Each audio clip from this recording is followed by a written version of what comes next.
तर मित्रांनो, विषय असा आहे की ओला व्यवस्थित रेट देते, रॅपिडो व्यवस्थित रेट द्यायला लागले कधी कधी.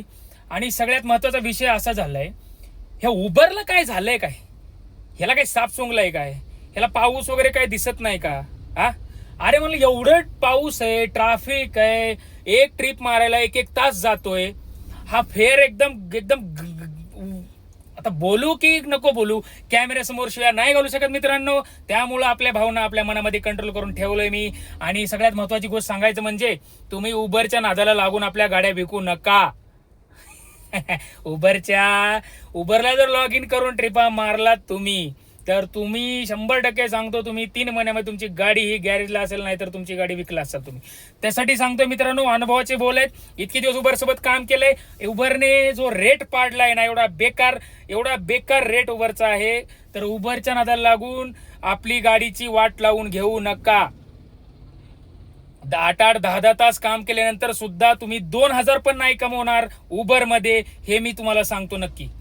एवढंच सांग, कळकळीचं एवढंच सांग. नाही, उबर हे खरं सांगतो, उबर हे ड्रायव्हरच्या दृष्टीने चांगलं नाहीये. तुम्ही उबर वापरत असाल, तुमच्यासाठी सांगतोय. अहो तेच सोडा, लोकल मध्ये ट्रिपाचा रेट तर एकदम कचरा करून टाकलाय त्याने.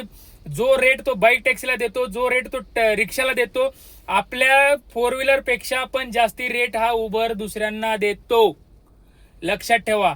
उबरकडे एवढ्या गाड्या झाल्यात, त्याचं कारणच ते आहे, दुसरं काही नाही. उबरकडे भरपूर गाड्या आहेत, रोज 10-15 गाड्या उबरला लॉग इन होतात नवीन. काल मी कुणाचा तरी एक इंटरव्ह्यू बघितला, मी तुम्हाला तो परत भेटला तर मी त्याचा स्क्रीनशॉट लावेन तिथं. आणि उबरचा रेट एवढा भंगार असल्यामुळे उबरमध्ये काम करणं एकदम तुमची खरंच मूर्खपणा आहे. एवढा उबरचा रेट कमी असून सुद्धा उबरमध्ये काम करणं म्हणजे मूर्खपणा आहे. का का तुम्ही उबर चालवता म्हणून सगळं. आता कस्टमर बुक केल्यानंतर कस्टमरला उबरची गाडी जर नाही भेटली तर कस्टमर ओलावर येणारच, कस्टमर भारत टॅक्सीला येणारच, कस्टमर रॅपिडोला येणारच. का? कस्टमरला गरज आहे ना, आपल्याला पण गरज आहे. पण आपल्याला गरज कधी आहे? जर आपल्याला परवडलं तर. आपल्याला जर भाडं परवडलं तर. कशाला गरज नाही. हे उबर आहे ना, ड्रायव्हरला सरळ सरळ चुत्यात काढायचं काम करत आहे. ड्रायव्हरला अहो इंटरसिटीला सुद्धा ज्या वेळेस तुम्ही इथून ट्रिप घेऊन जाता कुठे, मुंबईला कुठेही, त्यामध्ये 400 ते 500 रुपये कमिशन काढलं जातं सरळ सरळ. आणि त्या कमिशनला एक मस्त असं हेडिंग असतं, ट्रिप बॅलन्स.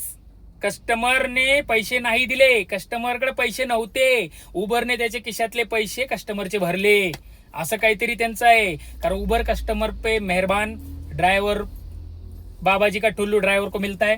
और सगळ्यात महत्वाचं म्हणजे मुंबईमध्ये गेल्यानंतर तिथून तुम्हाला जी ट्रिप पडते ना, ती ट्रिप असते लय झालं 1600-1700 रुपये रिटर्न. कस्टमरला दाखवतं किती? 2400-2500.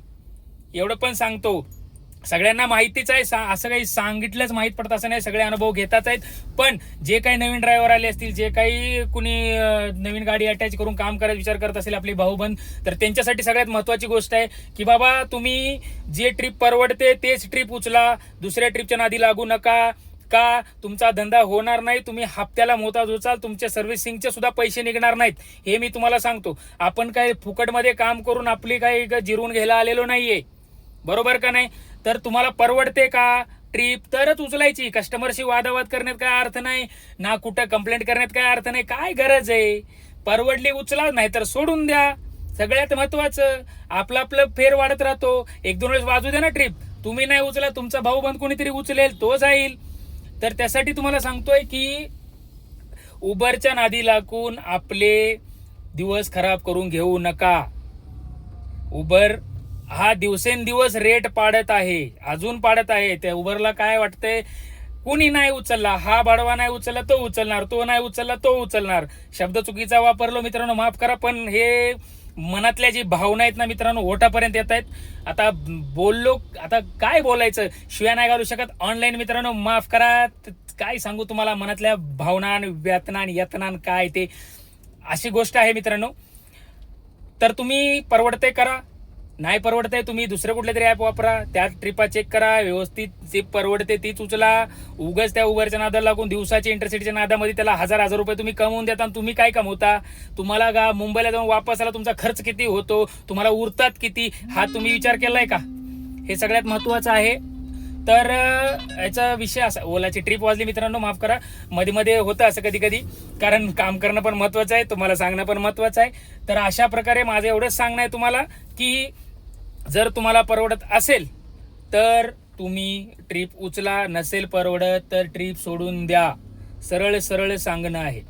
उगच आपली हाल करून घेऊ नका, गाडीचे आपले स्वतःचे हाल करून घेऊ नका, एवढंच माझं सांगणं आहे. तर मित्रांनो, व्हिडिओ आवडला, माझं सांगणं आवडलं, माझं मत आवडलं, मी जे मनातल्या भावना माझ्या तोंडापर्यंत येत आहेत त्या मी वापरत नाहीये मित्रांनो. त्यामुळे मी सांगतो तुम्हाला की तुम्हाला परवडतंय, तुम्ही मार्केटमध्ये उतरल्यानंतर काम करत असताना तुम्हाला जी परवडते ती ट्रिप उचलायची, काम करायचं नाही. जर तुम्हाला पैसे उरले तर मला सांगा तुम्ही कमेंटमध्ये. मित्रांनो, पडतात ट्रिपा, पडणार, 100% पडणार, 100% पडणार. त्यासाठी सांगतोय, तुम्ही मार्केटमध्ये काम करत असता तर तुम्हाला जी ट्रिप उचलते ती ट्रिप आपल्याला परवडली आहे का नाही परवडली हे पण तुम्ही गणित करा. सगळं सरळ सरळ सांगणं आहे. तर चला मग मित्रांनो, आपण आता भरपूर झालं उबरवरती बोलून. आता कारण का सगळे बोलत होते उबरवरती, म्हणलं आपण काहीतरी आपल्या लोकांना सांगितलं पाहिजे, आपल्या लोकांना कळलं पाहिजे, कस्टमर पण ऐकतील हे व्हिडिओ बघून, त्यांना पण कळेल की बाबा आम्ही खरं बोलतोय का खोटं बोलतोय. तर ठीक आहे, चला मग भेटूया पुढच्या व्हिडिओमध्ये. तोपर्यंत नमस्कार.